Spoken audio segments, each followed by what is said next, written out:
right, so good morning, everyone. We're so glad to bring you the fourth and the final session in the Moving Forward Together Back to School series. This presentation will provide a culmination of learning and enhanced understanding of the topics presented in the series. My name is Anna Richmond. I am a training manager for the Department of Children's Services. My colleague Serena Wilson and I will be monitoring the chat box.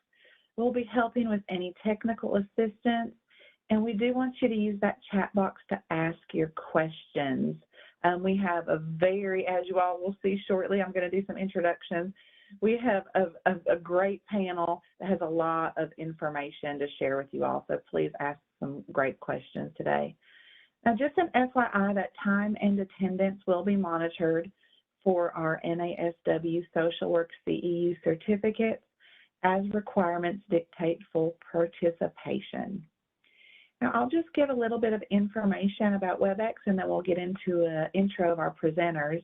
And so if you haven't used Webex before, over to the right, you will see a chat box option. It may show up in the bottom if it isn't open for you yet.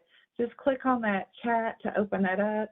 Make sure you do have it clicked to everyone so that all of our panelists can see your questions, and just go ahead and type in. I'd like to go ahead and start by just kind of finding out who we have in our audience today. So if you'll just share with us what you do, I would love to hear that from you. Of course, your name's already going to populate. So while you're doing that, I'm going to do an introduction of our panelists today. So Dr. Tim Perry is a licensed professional counselor with mental health service provider status and is a board-certified clinical supervisor. Tim has a Doctor of Theology and Master's in Counseling degrees. He's been in the field of mental health services for children for more than 26 years and has worked as a therapist, case manager, clinical supervisor, teacher, and consultant. He is now the Senior Vice President for Children and Youth Services with Frontier Health and the Clinical Coordinator of Trauma Services for Children. Caitlin Ensley is our next panelist, and she is the Senior Director of Education and Outreach at the Mental Health Association of East Tennessee. She has a bachelor's and master's degree in social work from the University of Tennessee in Knoxville and has worked for the Mental Health Association of East Tennessee since 2014. Brittany Willis will also be supporting her today. She's the Suicide Prevention Director for the Tennessee Department of Health. She works closely with various stakeholders across the state of Tennessee in an effort to reduce suicide attempts and suicide deaths. Wendy Elmo is a speech-language pathologist and a brain injury specialist for BrainLinks. She's a board-certified neurological communications disorder and was a clinical service supervisor for JFK Johnson Center for Head Injuries Cognitive Rehab Department, where she worked with people with brain injuries for over 20 years. Michelle Hopton received her BS in Special Ed from Pennsylvania State University and her MED in Early Childhood Special Education and Applied Behavior Analysis in 2008. She is a behavior analyst in pediatrics at the Vanderbilt Kennedy Center's Treatment and Research Institute for Autism Spectrum Disorders. And in her role, she provides professional development and ongoing coaching and support to educators serving students with autism in the areas of challenging behavior and academic interventions. Amy Kinsman also works with Michelle. She has her BS in Special Education from Bradley University and her MED in Curriculum and Instruction from Concordia University. She is an educational consultant at the Vanderbilt Kennedy Center's Treatment and Research Institute for Autism Spectrum Disorders, and in her role, she provides professional development and ongoing coaching and support to educators serving students with autism spectrum in the areas of classroom management and academic interventions. Now, last but not least, we have Amanda Johnson, and she is our school nurse coordinator at the Department of Education. She oversees school health services and provides consultation, technical assistance, and support to school nurses, school administrators, healthcare providers, and others regarding the delivery of quality healthcare in Tennessee schools. Amanda has a background in public health and has spent the majority of her career working with children. I'm so excited, as you can see, to have this panel with us today. We have a lot of wonderful people on. I'm going to go ahead and start with Dr. Perry. Dr. Perry kicked off this series for us with our first session. So Dr. Perry, if you'd like to come on and share a little bit about what you do and any resources that you want to share with our participants today. Thank you very much. It's a privilege to be back with you again this morning. As has been noted, I am the Senior Vice President for Frontier Health and located in northeast part of Tennessee. We are probably one of the largest mental health organizations in our region. We have 67 locations with 1,200 employees. So we are quite a large mental health organization. Our largest growth is in school-based services for children, where we provide mental health services into the schools. I oversee all of the children's programs in both Tennessee, and we have 3 counties in Southwest Virginia. I've been with Frontier for well over 20 years and been in the field for 26 years and probably 30 years altogether in various capacities. And one of the things that I think we have a focus on as far as resources in our area is the school base, because it has been one of the strongest growing mental health programs in Frontier Health, and we are certainly engaged in the growth process for that. I want to summarize a little bit about what the workshop we did a few weeks ago about the impact of the pandemic on families. And that was really focused around what research is showing, what studies are showing up to date around how the pandemic has affected the family unit as a whole. And in that, we looked at what our families are reporting in the research around what they feel is affecting them as a result of the pandemic. We looked at the 4 things that families reported most significant as far as the results of their behavioral health issues from the pandemic. Such things as families identified deteriorating mental health at the entire family unit, parents, children, and extended family. So they were reporting in these studies a significant deterioration in the mental health of the entire family, not just kids, not just parents, not just extended, but the entire family unit. Secondly, they reported that there were negative effects due to the social restrictions of the extended activities of the family outside the home, and that this was having a negative effect on the overall well-being of the family by restricting them through such things as quarantines and shelter in place and structured activities that could not be done outside of the home. This was having a negative effect. Thirdly, they reported that there was strained relationships as a result of the pandemic. They were reporting things that parents were having difficulty communicating with one another, and spouses were estranged to each other and having conflict, even to the point of separation. There was conflict between siblings in the home. There was conflict between child and parent in the home. So there was strained relationships as a result of the stress and the pressure of the pandemic. And then they were reporting that they felt there was less attentiveness from parents toward their children and giving them the kind of presence and attention that they would have normally given them, other than being under the stress of the pandemic, the added responsibilities, the added stress, the added extra things they had to focus on was taking away some of the attention from the children and the presence of the parents. This was reported in the research that we looked at. We saw the 3 primary areas of mental health that were increasing dramatically: anxiety, depression, post-traumatic stress disorder. We looked at things that also was positive that parents were reporting.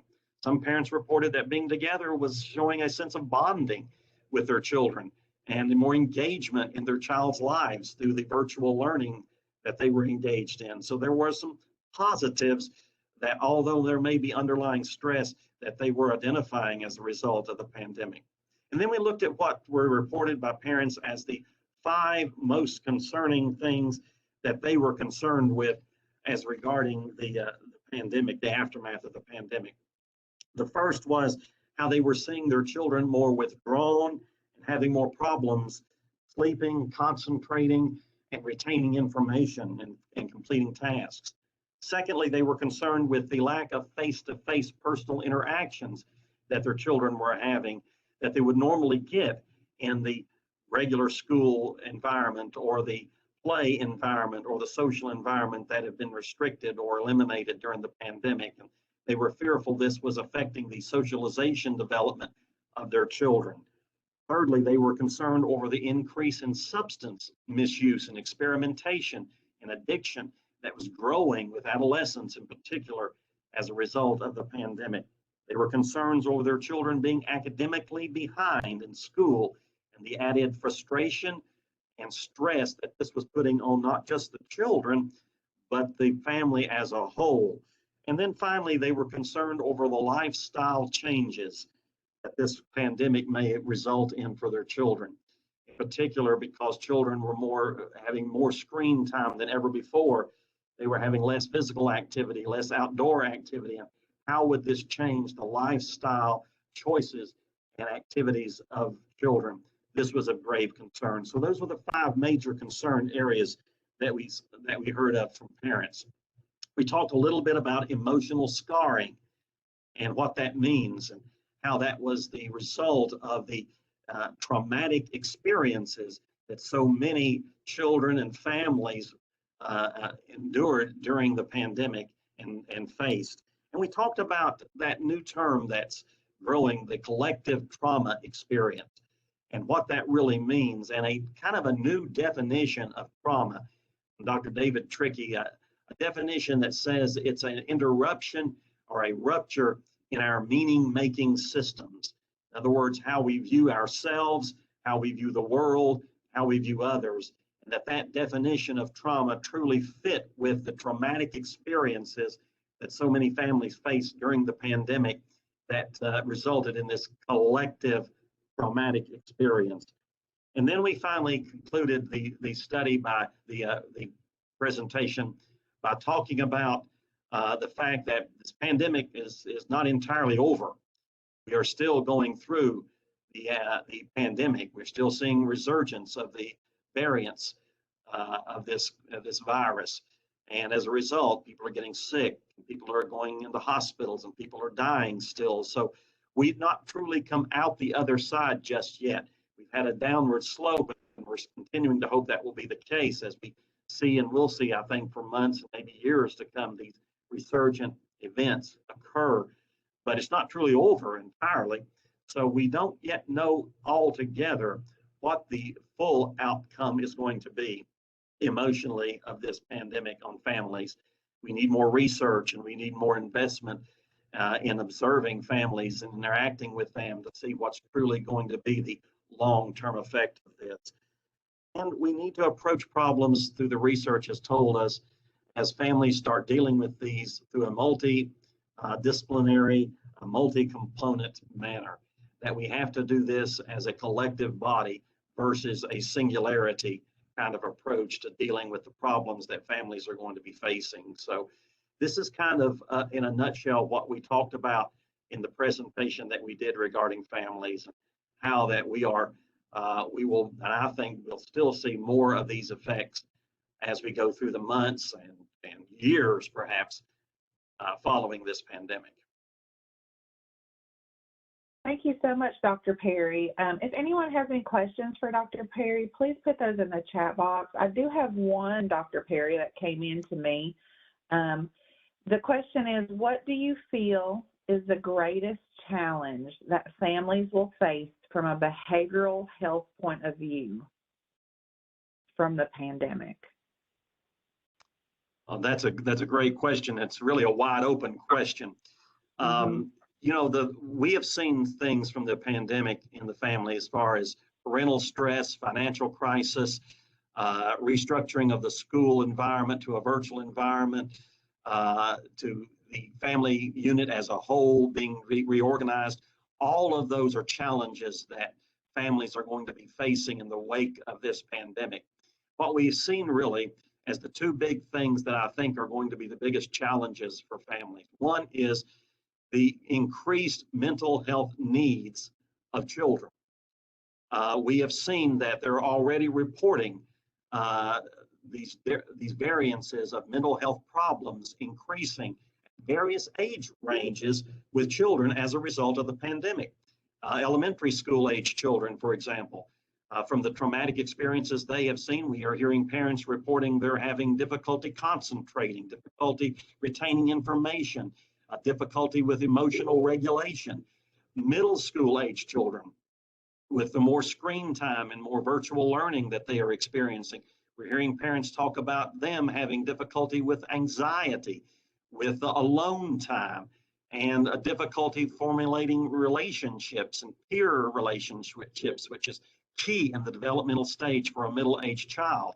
And then in the high school age, with the virtual learning and the social restrictions, that was so significant, peer interactions at that age has had a dramatic effect on high school age children. We're seeing and we're having reports of parents talking about more depression from adolescents at that age range, more juvenile delinquent behaviors, more self-harming behaviors, more thoughts of suicide, more substance misuse at that age range, and a decrease in their motivation for learning has also been reported. So we're seeing this accumulation of mental health problems that's growing. As a matter of fact, one study out of Harvard and the University of Washington reported that they anticipate that mental health problems with children will double as a result of the pandemic, looking at pre-pandemic to post-pandemic statistics. So a doubling effect of that. And that's kind of natural. Your brain typically, when it's under threat, changes. It stimulates those parts of the brain that's necessary for safety and protection, while destimulating or turning off other parts of the brain, including that frontal lobe part of the brain that's part of the reasoning and assimilation of information and cognitive processing parts. So we will see children with more difficulty concentrating and more difficulty retaining information. And even how they respond to threats will change. So we've got this pocket of significant behavioral increases with children that parents are going to be facing, while simultaneously parents are dealing with their own mental health problems as a result of the pandemic. This was not just a kid issue. It was a family issue. It was not just an adult issue, but we saw significant increases in anxiety and depression with parents. As a matter of fact, a recent study in 2021 said that 1 in 14 kids had at least one parent in the home that was severely affected by their mental health was severely affected by the pandemic. Another study said that half of the parents now are reporting worse mental health than they had prior to the pandemic. So we've got children's mental health significantly increasing, parents' mental health significantly being affected by the problems of the pandemic, and those occurring simultaneously.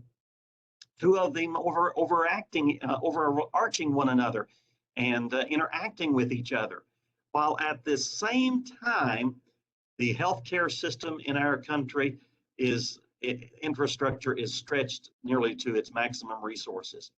So we are having a workforce shortage. We are having a infrastructure a challenge to our healthcare system, while we're having a wave of mental health problems in both children and parents. So we're seeing this what some would call a perfect storm of need for behavioral health services, while our infrastructure of behavioral health and physical health is being stretched to its maximum level of resources. We may be, and many feel like we are watching a wave of a second pandemic in behavioral health. That's the challenge that's going to be facing families in the next months and years as we come through the other side of this pandemic. Wow. Thank you so much, Dr. Perry. We also have a comment in the chat box from Carla that in the Upper Cumberland region, more and more adults are asking for help with their mental health, but they don't have TennCare or private insurance. and they're trying to call providers to ask about sliding scale, and this is really affecting the home environment, and it's frustrating to see the lack of affordable self-pay / sliding scale options. Wow.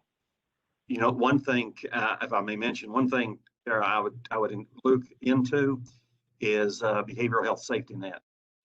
Of course, there are some modifications to that for parents based on income and things like that, but I would certainly look out for that, see if that's available.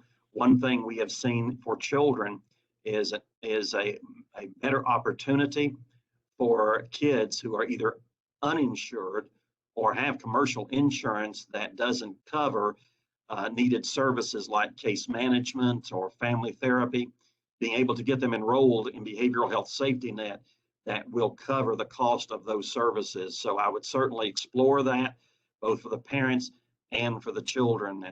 And you can reach out to the Department of Mental Health and ask them about the information regarding behavioral health safety net to cover those needed services. But you're absolutely right. It is so challenging when those needs are so great. Thank you so much, Dr. Perry, and thank you to Brittany for putting the link in the chat box. Next up, Dr. Perry's not going anywhere. He's going to be here throughout our session today to answer questions. So if y'all have anything else for him, please put that in the chat box. But next up, we have Caitlin. So Caitlin, if you want to come on and do a quick overview of your presentation from a few weeks ago, and then share some resources with us. Yeah, absolutely. So Dr. Perry, you can hear me all right? Good? Yes, we sure can. Okay, wonderful. Yeah. So Dr. Perry, he was incredibly thorough covering the pandemic. And I know in my presentation, I did share about the pandemic, specifically the behavioral health impact and youth. But even before the pandemic, the mental health needs of our young people were increasing. If you look historically, rates of depression, anxiety, suicidality, other forms of mental distress were on the rise. And not only that, is youth were saying that this is a concern for us. And of course, the pandemic added the additional complicating factor and is traumatic to everyone. I know things have changed pretty rapidly in the last few weeks, and me working primarily with the school system and with youth, I think it's evident that anyone who works with youth, and youth included, are very overstretched and overburdened and burnout right now. So not only do we have the trauma of the pandemic, but it's just been heightened stress over the last year and a half. And of course, we know the consistent presence of those neurotransmitters in the brain, those can cause those long-lasting impacts. Specifically relating to the intersections of mental health and suicide, the majority of people who have mental health conditions don't die by suicide, but a majority of people who die by suicide had mental health conditions at the time of their death. So over 90% have mental health conditions at the time of their death, according to psychological autopsies. But for 54% of those people, those mental health conditions weren't known of at the time of their death. And so what that means is that for people who die by suicide, we have a large number of those people who are not receiving any type of intervention for their mental health needs at the time of their death, which, of course, with Dr. Perry, he shared that the behavioral health system is already overstretched, it's already overburdened. And with the behavioral health needs of our state really increasing, especially because of the pandemic. Like you said, I think it's very likely that there is going to be a second wave of increasing distress, of our systems being even more overburdened, and potentially an increase in suicidality as the pandemic continues. And for me, even taking into consideration, okay, mental health and suicide, they intersect, we also need to take in consideration those other risk factors, because obviously the majority of people with mental health conditions who don't die by suicide. So there are some other populations that need to specifically be paid attention to, specifically related to youth when we're thinking about suicidality.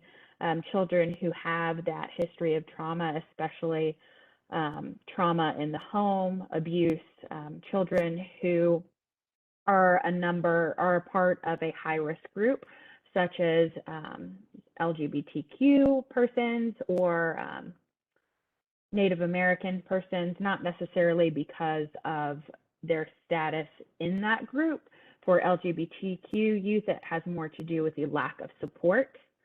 And for Native American youth, it has more to do with the resources in their community and the just general disenfranchisement of that group of people.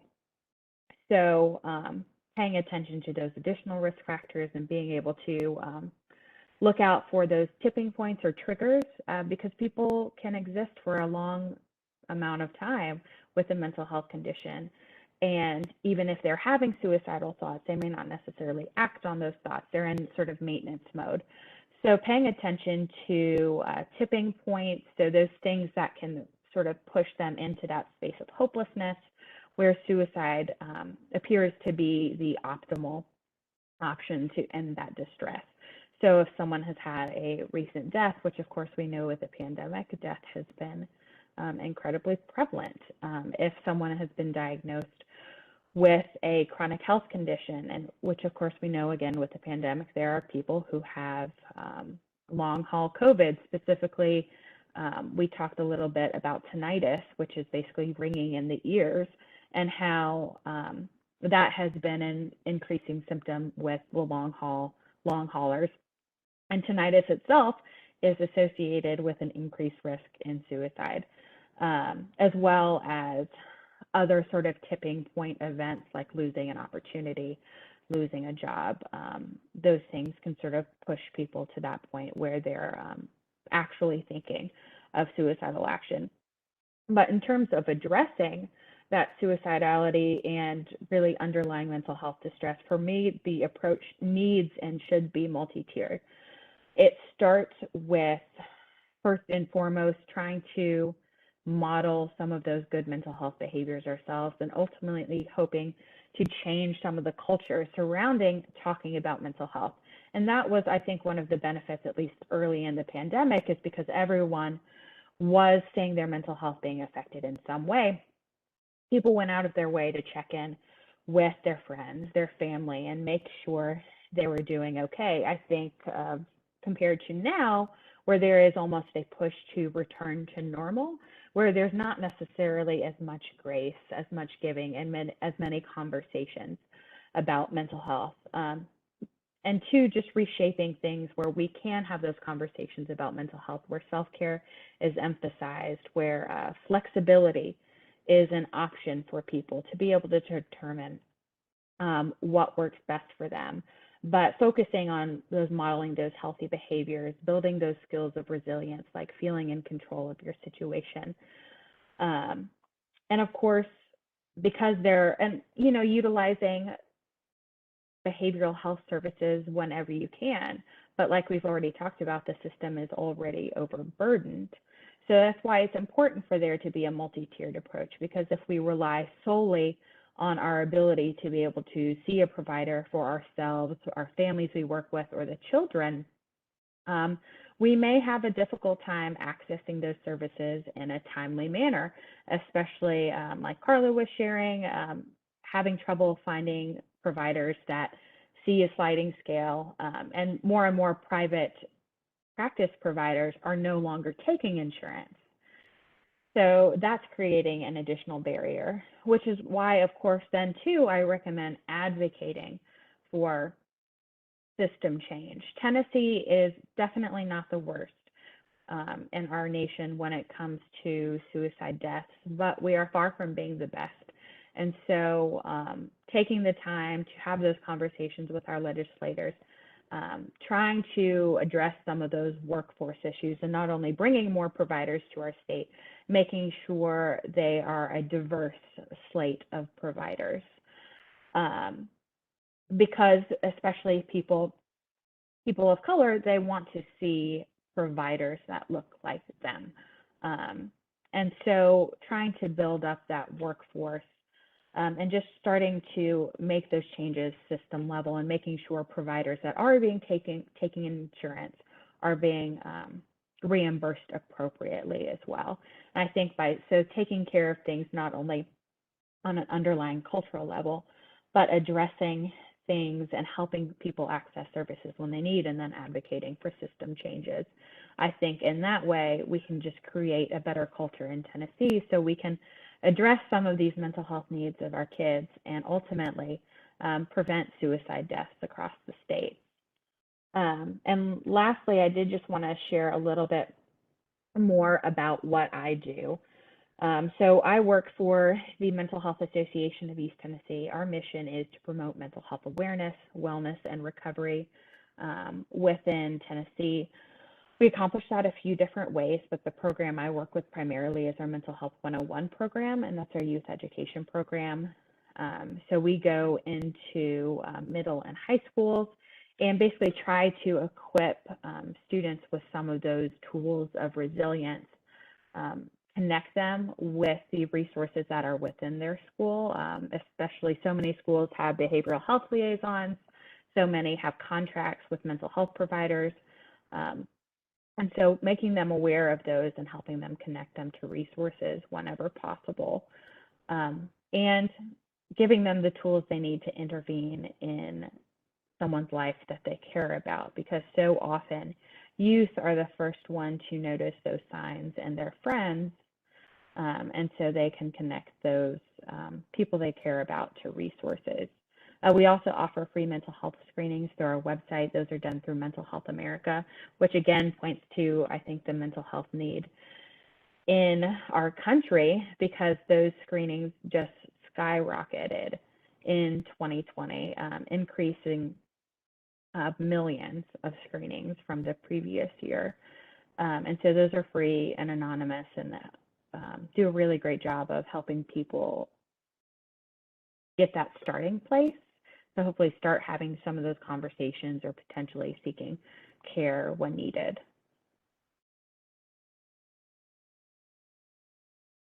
Caitlin, thank you so much. We have a question in the chat box, and Antoinette, you may have to add a little here, but I think maybe you are either a provider or a foster parent.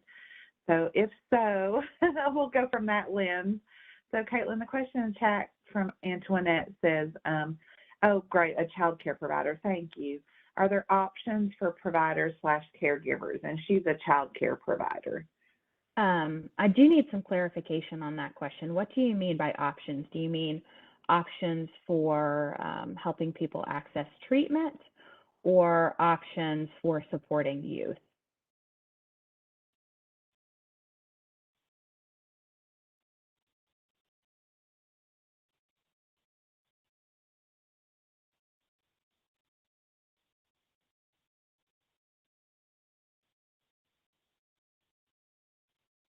Options for the providers to access for their own mental health?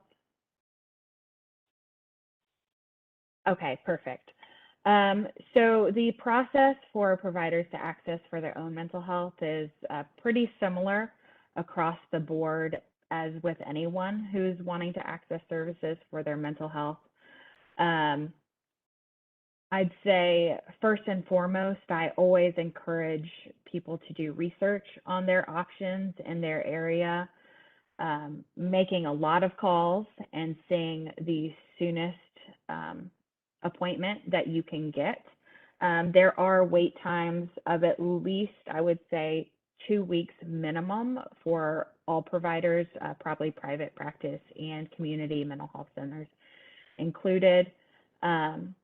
Because mental health care is not only about finding the right person for you, it's very important that you find that right person that you can trust and you can talk to. But you also have to cover the logistical details. You have to make sure that they take your insurance, and if they don't take your insurance, you have to make sure that you can afford it. So I will say the Mental Health Association of East Tennessee, I don't know where you're located, but we have a call center where we can help connect people to resources. I think there are also a number of provider support groups. And I think those COVID care lines, those were originally for providers to be able to talk to someone if they needed help.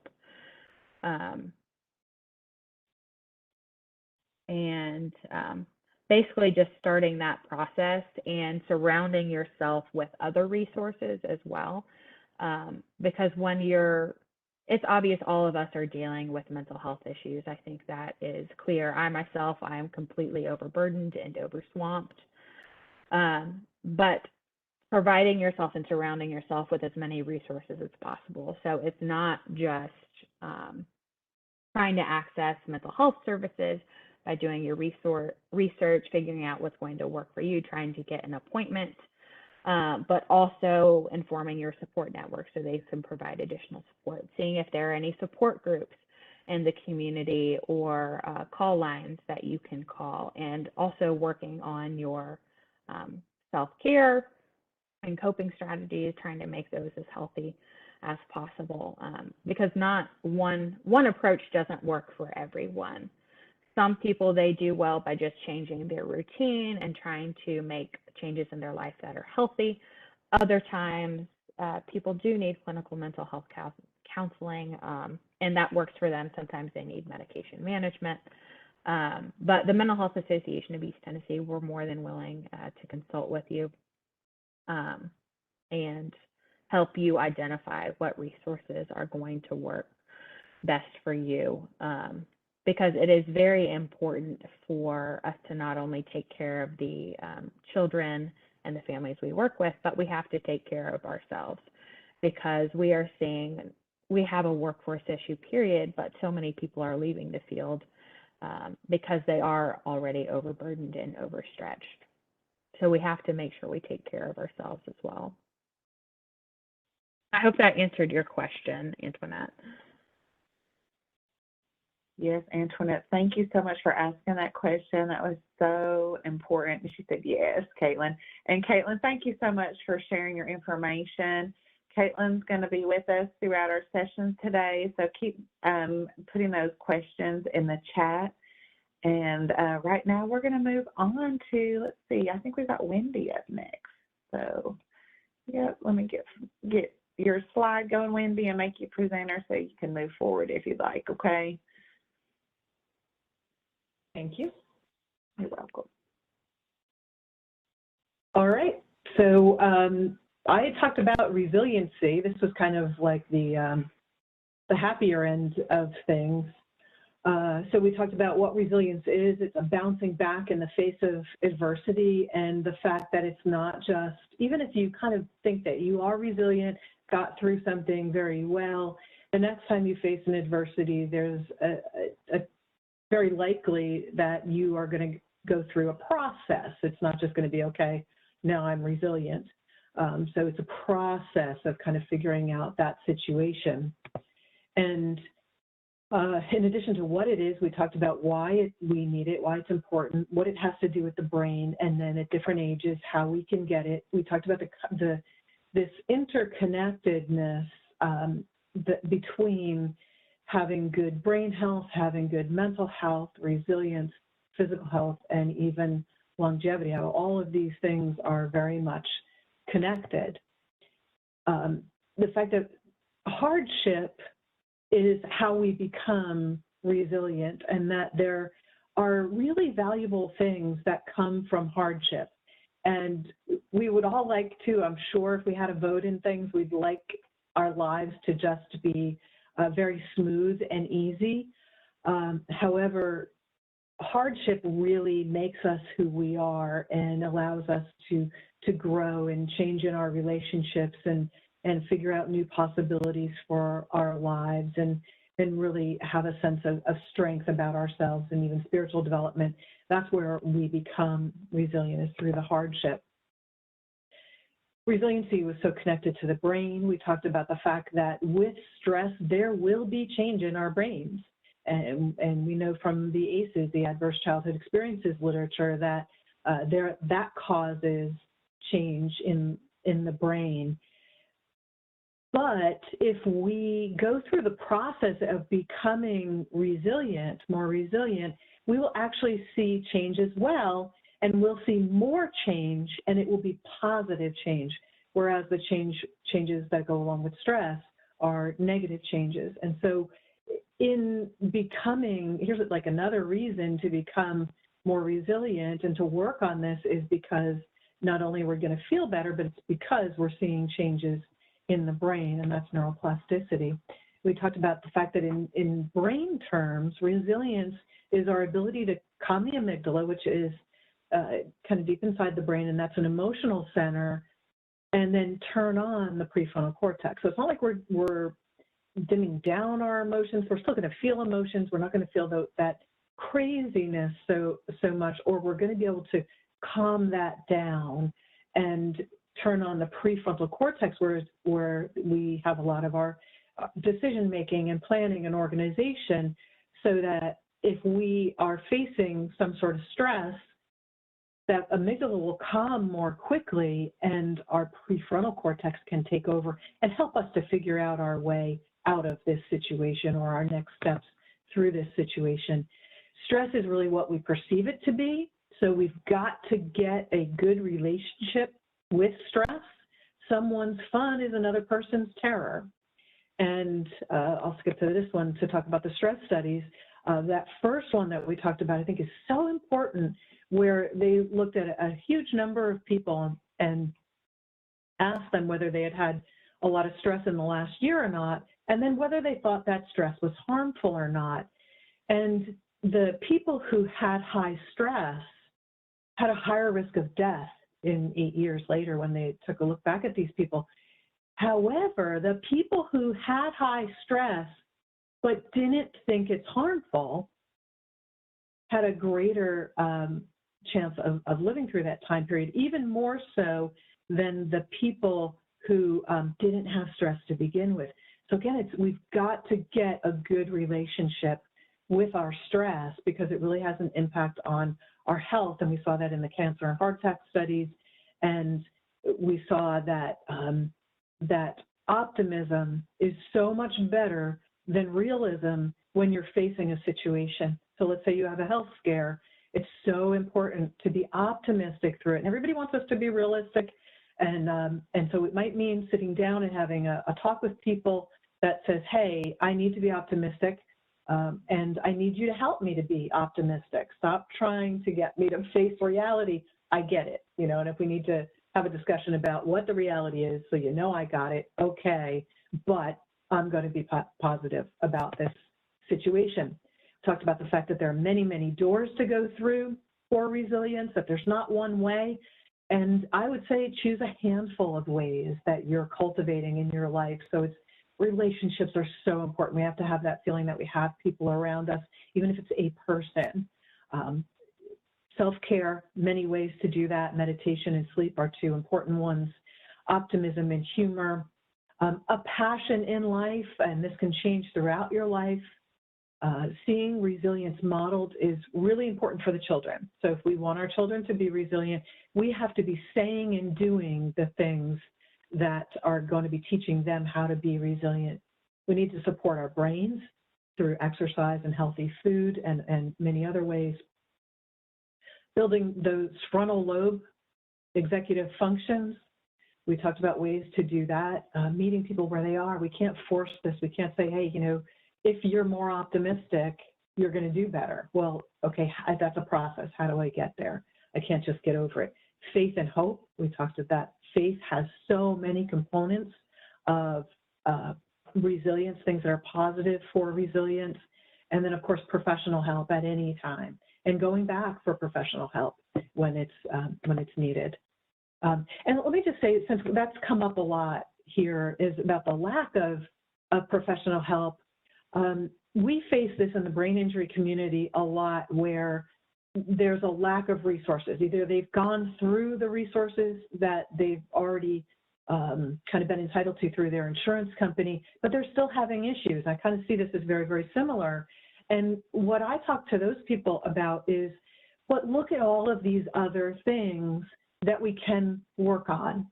So it doesn't mean that we don't try to continue to get services, but I think that what I hear often is that lack of control, that lack of a sense of power, that I have to put my hands only in the professionals because they know how to do this and I don't. But we can learn how to eat healthfully. We can learn how to cultivate our relationships around us and self-care and bring optimism in rather than horror movies. You know, we're watching comedies and pulling that in. So there's lots of things that we can do either while we're waiting those 2 weeks for healthcare, for mental health care, or we can't find it right now. It doesn't have to be that we have nothing that we can do. So let's take control and see what we can do during that time. If you want to learn more about brain health, we have this great document on our website at tndisability.org/brain. And if you click on the brain health tab there, when you scroll down, you'll also see a video that we did that you can connect with and listen to the whole video about it. And then here we are across we mostly deal with traumatic brain injury and concussion issues. And we are across the state and ready to help. Thank you so much, Wendy. We did have one question that came into me, and it was whenever you had the door slide up. So people are asking about the doors to resilience.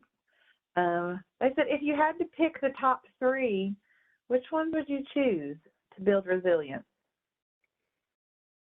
So I would take sleep off the table because we have to have sleep, so it doesn't count as one of my 3. Got to have sleep. We talked about how that leads, with lack of sleep after 2 nights leads to a paranoia and depression and anxiety. So we have to have that one. So my 3 would be exercise and healthy food, because that sets up our brain. Everything else is great. Everything else is going to help our brain as well. But those 2 really help our brain to set that foundation to build from. We know if we don't have exercise, that can lead to anxiety and depression. If we don't have healthy food, that can lead to more aggressiveness in children, and it can lead also to anxiety and depression and lots of physical issues, because it's then building even more inflammation in the brain. So I would say exercise and healthy food.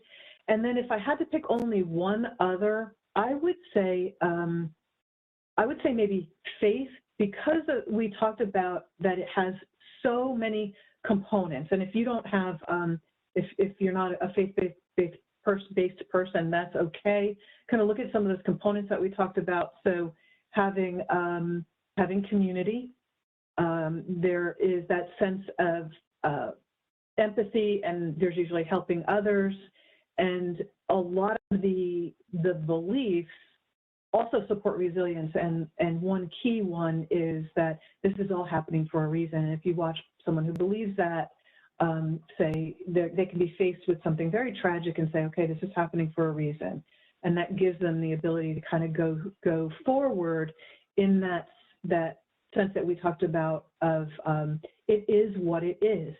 I don't have to attach anger to this, or frustration, or sadness, or anything, or even being so excited about it, because it is what it is, and let's just deal with what's in front of us. And so those would probably, obviously all of the rest of them here as well, but those are ones that set a very, very good foundation that we can build on everything else. Thank you so much, Wendy. We really appreciate you. So that was the overview of our trainings that we had before today to bring everybody up to speed on our Back to School series. So now we ask Amy and Michelle to come on. They're our friends from Triad. So Amy and Michelle, y'all want to come on and share a little bit about what you do at Triad and some resources with our people that are on today. Absolutely. Thank you so much for having us today. We appreciate the chance to be here. Michelle and I are both educational consultants at Triad, and Triad has three main branches. We have a research division that does a lot of the interesting research projects pertaining to autism and then special populations in general. And then we have a clinical side that does clinical work. And then we have an outreach side. That's where Michelle and I spend most of our time. And within outreach, we provide training and information primarily to schools within the state of Tennessee through a grant from the Department of Education, but we also provide training and support for families and for caregivers of children. So hopefully we'll share some resources today. We don't have slides for you, but we do have some resources that have been put together that could be useful for potentially you as professionals or for those that you work with, be it with families or with educators or with caregivers. So about a year ago, we started really pivoting a lot of what we did. In the past, we had provided a lot of things live and in person, and we've had to really make some adjustments there, but we found that this has increased our accessibility and people are able to reach some of the information that we have in nice ways. So that is exciting. I'm going to let Michelle share just a few things with you that we have available, and then I'll share a few more. Good morning, everyone. Yes, so Amy and I spend most of our day supporting teachers and other professionals in school buildings to support students who I think we all have heard a lot about are struggling even more than ever. So in the chat, there are a couple links to some of our resources that we have made. And the link I just put in there, they removed a dash, and so it has changed to this one.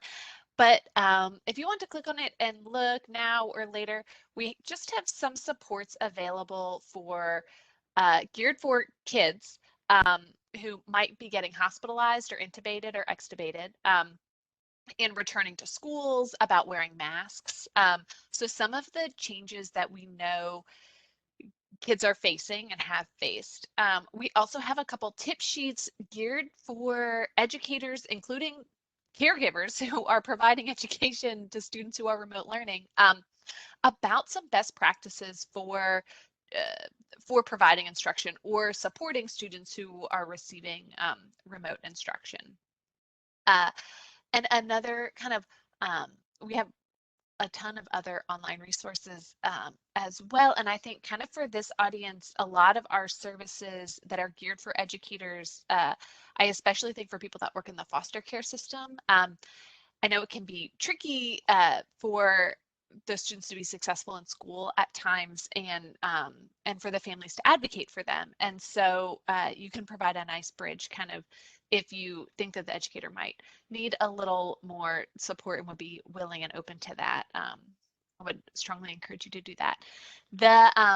Another link we put up there is to our Families First program, and this is geared for families of and caregivers of children who are under the age of 8-ish and have generally recently been diagnosed with autism, but it covers a wide variety of hot button issues that caregivers and families identify: toilet training, challenging behavior, communication for kids with autism, but also for a lot of kids who are struggling. Not everyone who struggles with communication has autism, but a lot of the strategies that work for students with autism work really well across the board for kids who are struggling kind of in similar ways. And so there are some recorded webinars that you can watch. There's some upcoming webinars that you can register for. They're free, and the goal is to have them to be easy to access.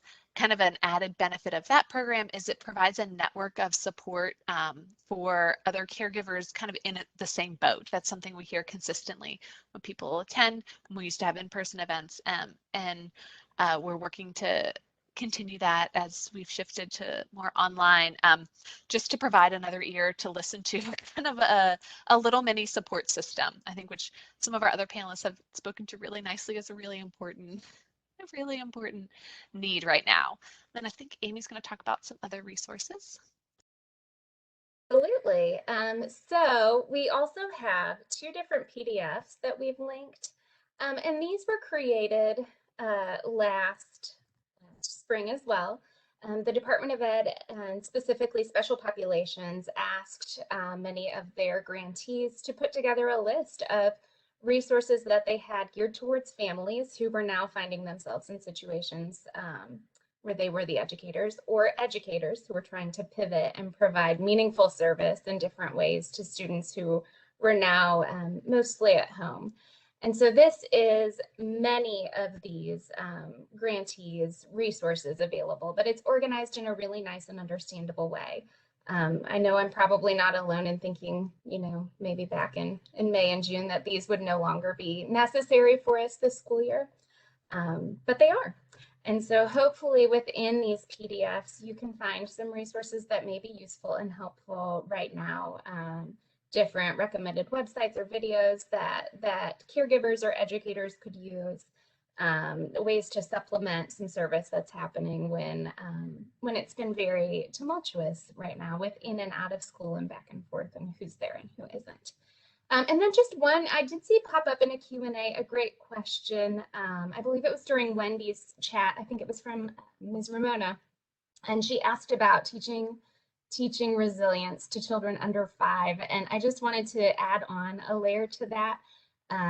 Triad does have a online learning portal, is what we call it, and it is free to access. You do have to put in information and make a login, but it is free to access and you don't get spammed from it. But specifically for early childhood educators, we do have 2 series that may be useful when thinking about teaching resilience. The first is about self-regulation, and there are 3 parts to that series. There's an overview of self-regulation for early childhood, and then there is an educator version and a caregiver version within there. And there are lovely videos and visuals where you can see actual young children practicing these active calming strategies, which is great. There's another series within early childhood that is about executive functioning, and it scratches the surface because executive functioning is a huge topic. So it gives a snippet of information and some nice resources that are available.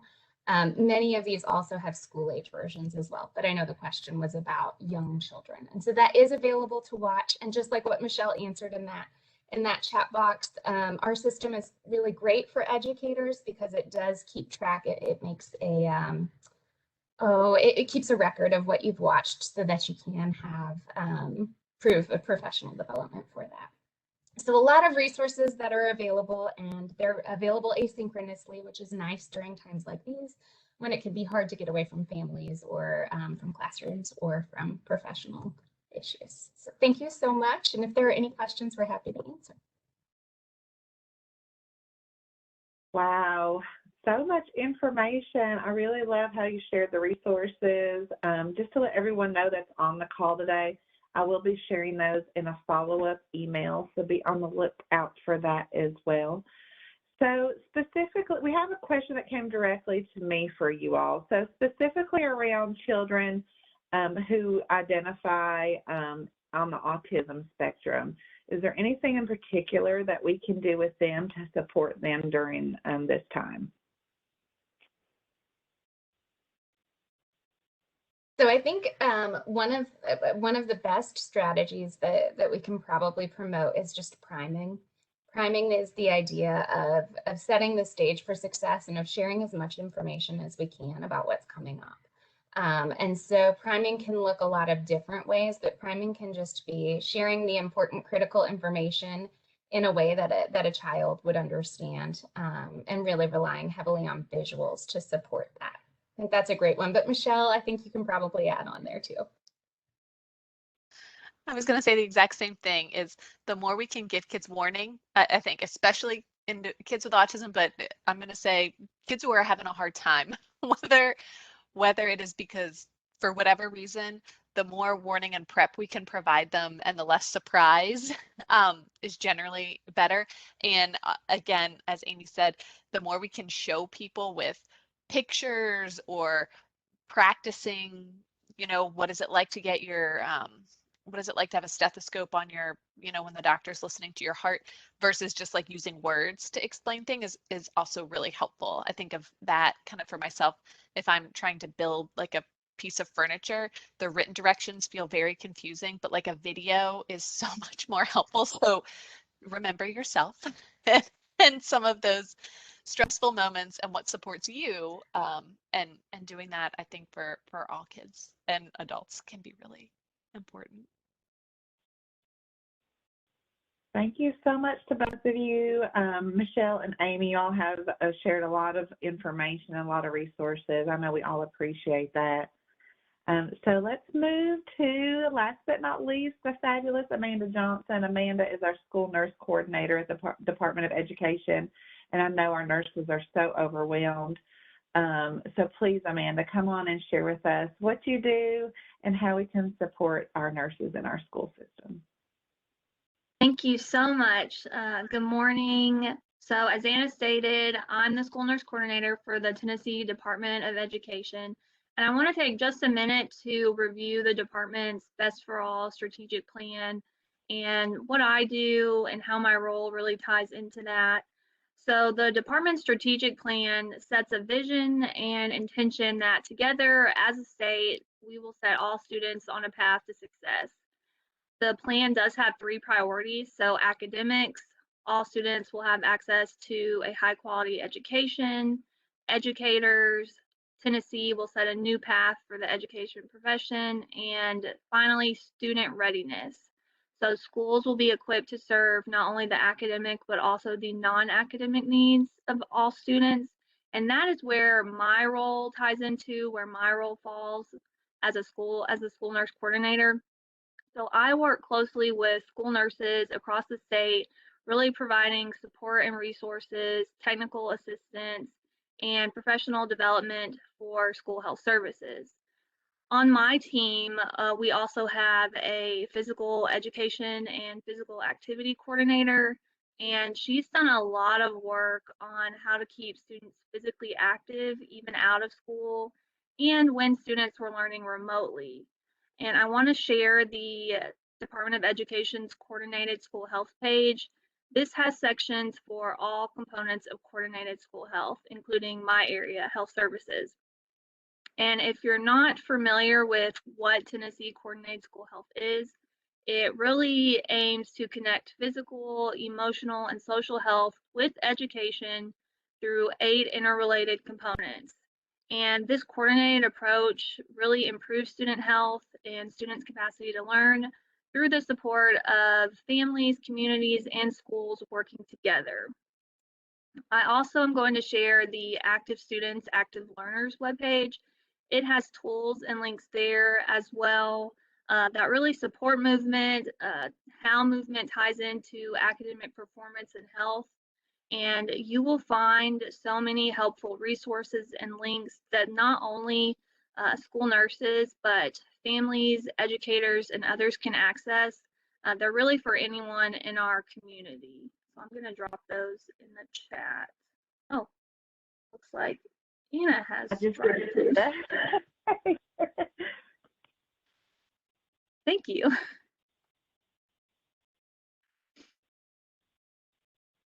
You are so welcome. All right, so Amanda, we really appreciate you coming on and sharing that information with us, and also sharing those resources from us. I had a quick chat that someone sent me, so let me find it. I think, okay, yes. The first question that I have here is, what is the role of the school nurse in the mental health of students? That's a good question.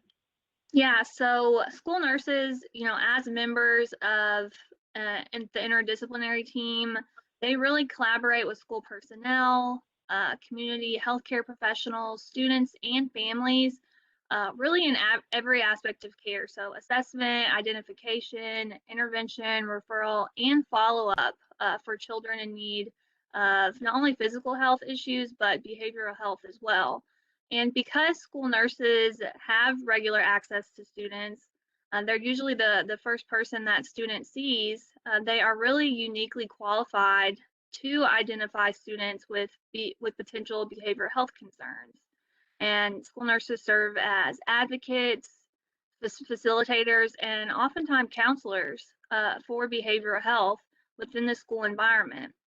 And they really are uniquely positioned to recognize during a health office visit, there may be a student presenting with signs and symptoms of a mental health issue. For example, maybe a student sees the nurse, they're complaining about headache, nausea, abdominal pain, or some other psychosomatic symptom. And, the school nurse can recognize those signs and symptoms. Is this a mental health issue or is this a physical health issue?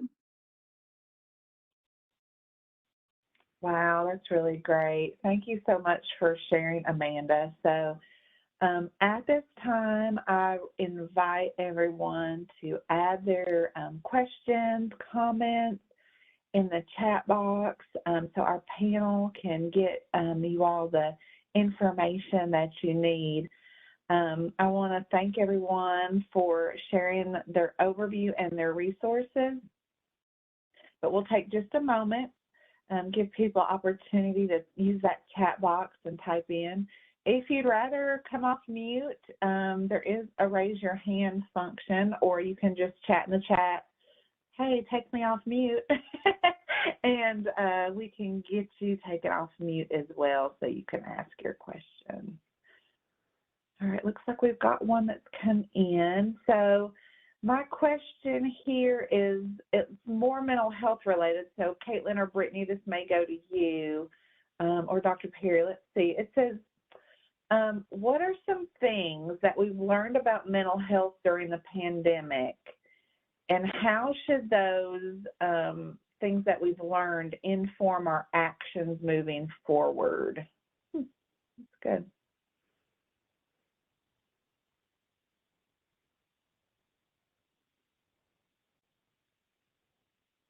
I can start this conversation if you wish, a little bit about that.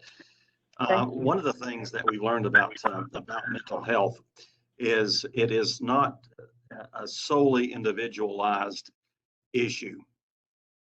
For a long time we siloed mental health as it's your problem. You've got the disorder, you've got the problems, you've got the issues that you're dealing with. But when we solved from this pandemic that mental health is an issue that affects an entire group of individuals. I may be the one that has the most symptomology, but it's going to affect my family. It's going to affect my siblings. It's going to affect my ability to function in a school, in a workforce. So it's a community issue, not just a singularity issue. And I think that's broadened our understanding of mental health to a greater extent. We've also learned that mental health can come outside of the box of a clinic. For years, and I'm an old school person, I thought that you had to be in a clinic to get good mental health services. And we saw, because of the demand that was required of us to reach out to provide mental health services outside of a clinic through telehealth and virtual platforms, that it can be successful and actually can reach a broader domain of individuals than we would have ever imagined. I was very skeptical 5 years ago when we were talking about virtual counseling and virtual clinics and psychiatry to provide those services. And we started telehealth in our clinic over almost 10 years ago in a pilot to see if we could provide psychiatry through that telehealth virtual means. And I'll be the first to say I was skeptical about it. And certainly from the standpoint of providing it through a therapy session, that it would very much be diminished. But what I have found and learned from this pandemic is it's effective.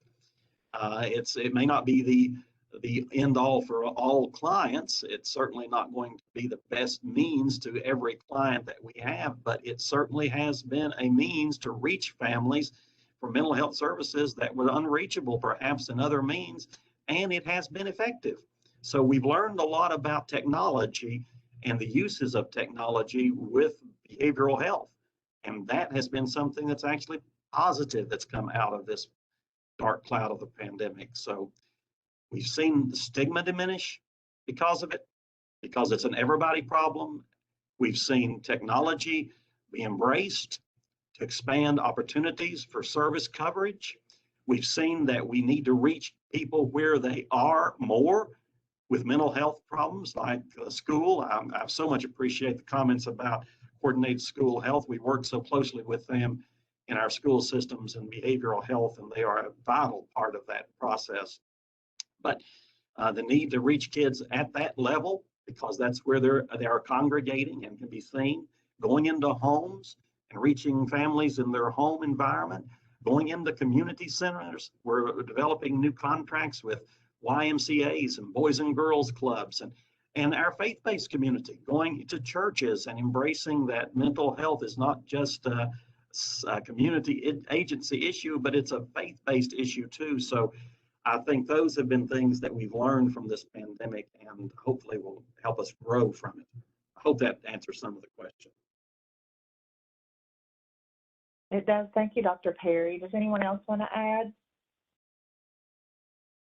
I would just like to add on that and just echo Dr. Perry that I think the behavioral health system was incredibly flexible and transitioned quite quickly to the creative ways that we were offering services. And I think that really needs to continue.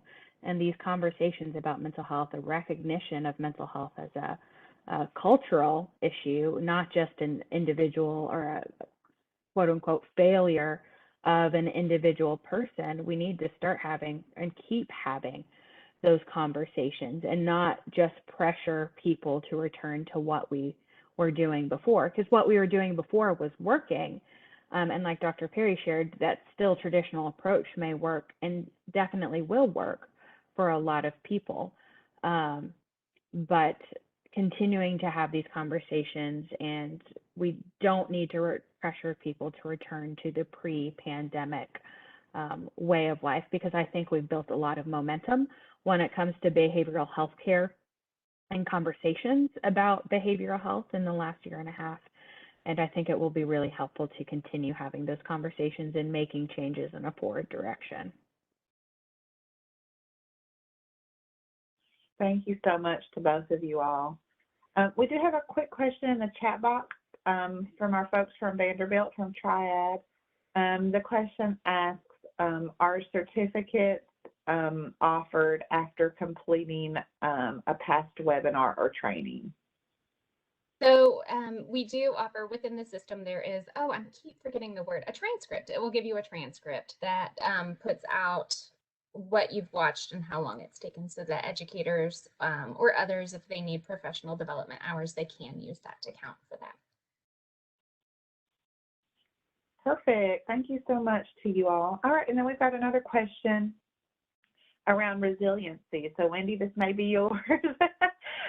So the question is, can you be born with resiliency? So the thinking is that no, you're not born with it. What you might be born with is, or born into, a set of circumstances that are going to make it more likely that you will develop resilience, like you have a parent or a caregiver who is highly resilient and is modeling that for you, that is feeding you good food, that is making sure that that you have exercise and all of the good components around you, and you might be born with a strong brain, but the thinking really is that it's something that you develop, and you develop it through adversity. Wow, that's interesting. Thank you. And then we have another question directed at you, Amanda. The question is, can you share a little bit more about your role and any professional development provided to school nurses? Yeah, so I provide a lot of professional development and training, as well as consultation to schools, but I have been focused on, particularly on increasing mental health knowledge for school nurses. I was trained, I think at the end of 2019 to be a trainer for youth mental health first aid. And I have trained several school districts, school nurses in youth mental health first aid. And once someone receives that training, they become certified. So youth mental health first aid training, it's available statewide. It introduces participants to risk factors and warning signs of mental health problems in young people. It really builds the understanding of the importance of early intervention, and it really teaches participants how to help a young person who may be in crisis or experiencing a mental health challenge. And youth mental health first aid, it's really an action plan. It is not primary prevention. Now, it does have some pieces of primary prevention, but the focus really is on early intervention. So assessing for signs and symptoms of mental health problems or mental health crises, and then knowing what to do next. It also works to really change that stigma associated with mental health problems, treating mental health issues really like any physical health issue. So, when you have a broken bone, you're going to receive first aid and treatment. So, really trying to change the view of mental health, to really see mental health issues and crises in that same way. And it is so necessary to have that in the school nurse toolbox, knowing how to respond in a crisis, knowing how to de-escalate a crisis, and connecting the dots, so knowing what appropriate health professionals to reach out to. Now, what's great about youth mental health first aid training is that parents, other school staff, really anyone in the community can be trained. And the more people who are trained in youth mental health first aid, the more likely someone in that young person's life will recognize those warning signs and symptoms, really increasing the likelihood that that young person who may be experiencing a mental health issue or crisis will receive the help, and that they'll receive that help early. So we know that the earlier someone gets help, the better the outcome. And what I love about youth mental health first aid is the message of hope. There is hope, there's always hope, and there's really always that chance for recovery for those experiencing a mental health issue or crisis. Oh, wow. Thank you, Amanda. And thank you so much for sharing the information on such a great training. Youth mental health first aid, I concur 100%, is a wonderful training for people to take advantage of. So it looks like we've got another question that just came into me, and this is related to suicide. So Caitlin, this may be yours or Brittany's. It says, what are some things that we can do as parents, as educators, to prevent youth suicide in the new school year? I think first and foremost, recognize that everyone is struggling right now. Start by taking care of yourself and making sure you're a good example for modeling healthy behaviors, and then create that space where children can talk about what they're experiencing. Ask questions about their behavioral health. Ask them, instead of how was your day, ask, what was something you did that you're proud of today? What was something you did today that you had a hard time with? Give them that space to talk about the trauma, process their emotions, and give them that space and let it be okay for them to have grief, to have sadness, to have anger. Recognize when children are exhibiting changes in behavior. Like I mentioned in my training, it's not going to be unusual for everyone to have changes in behavior, which is why we need to sort of do those system level approaches to create those spaces where we can talk about mental health, encourage healthy coping and self-care, because all of our kids are going to be struggling right now. But take time to educate yourself on the warning signs of suicide.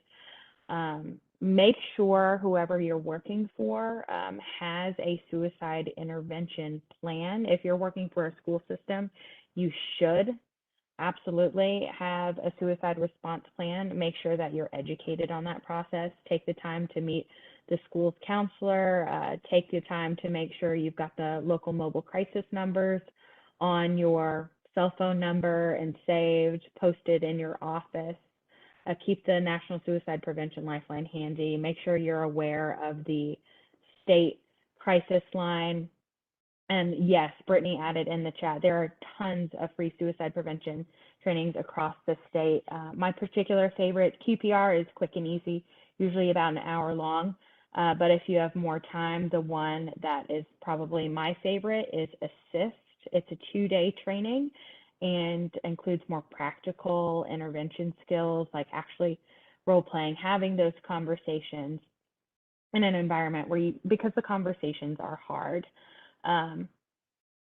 understand what's going on in a child's life, be able to recognize if they are experiencing any of those trigger or tipping points, and be sure to provide them with extra support whenever something like that is happening in their life. And try to create a team around a child. It can't just be you, it needs to be you and hopefully the parent and other supportive adults in a child's life, and communicate with each other, because they may be seeing one thing with you, they may be showing one other thing in another part of their life. So just throw everything that you've got at it.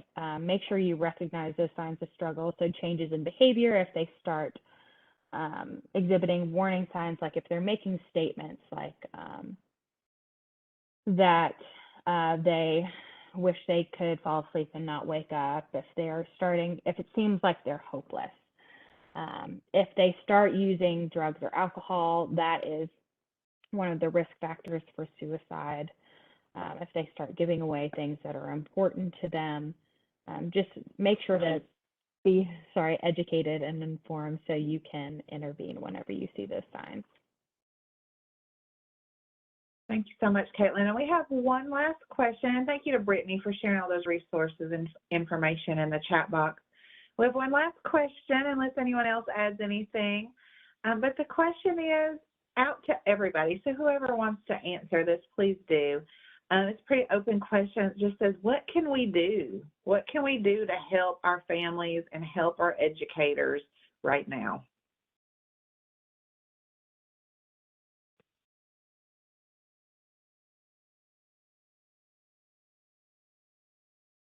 I'll give a first shot at this. You know, one of the things, and this question's come to me about every time I've gone out and done a presentation, is what can we do? And I think we've learned from the research that it's going to take a community to help address these problems. It's not going to be just the behavioral health entity, the community mental health. It's not going to be just the educational domain. It's not going to be just the health domain. It's going to be a system-wide approach. Everybody's got to work together. It's got to be something where we look at outside the box and think of how can we as a community pull our resources together and put those out to our families that need the resources that they need. How do we work simultaneously, collaboratively, integratively together?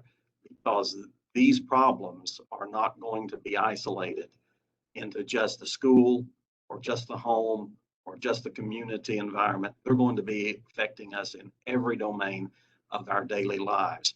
And if we're going to address these problems to help families overcome them, we've got to address it collectively. And we've got to be able to work more collaboratively and less competitively. We've got to work more integratively and less isolated. And I think that's a key to us working through the issues and helping families, helping each other. You know, families sometimes don't realize that even though they're facing problems, they can help other families also, just by the support that they can give and sharing of what they're going through. My grandfather used to have this saying, misery loves company. And the message behind that was, it feels good not to feel alone, to know that you're not alone in this. And I think that's the message families need to hear. Wow, that's great. Thank you so much, Dr. Perry. I think that answers it for us. Unless anyone else has anything that they want to add in there. I love that quote and the sentiment behind that. So I really want to say thank you to everyone that's joined us today, particularly our panel of experts. As y'all see, they have been fantastic and have so much knowledge and have so many resources to share with us. Please be on the lookout for an email from me that'll have a follow-up. We'd like to hear your feedback on the training from today and the series, and we will be sharing those resources that all of our presenters today shared with you all. So we have resources from Dr. Perry, Caitlin, Brittany, Wendy, Michelle, Amy, and Amanda. So again, thank you all so much for hanging out with us today. I hope that you found this very valuable use of your time. Bye-bye.